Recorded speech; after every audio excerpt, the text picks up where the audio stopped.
Fairfield County, southern Licking County, until 7:45 p.m.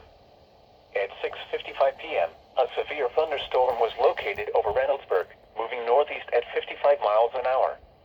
Hazard, 70 miles an hour wind gusts. Source, radar indicated. Impact, expects considerable tree damage. Damage is likely to mobile homes, roofs, and outbuildings.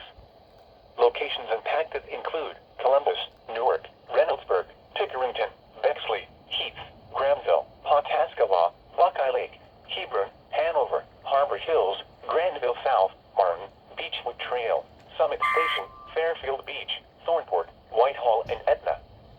This includes I-70 in Ohio between mile markers 104 and 140, and mile marker 142 and near mile marker 144.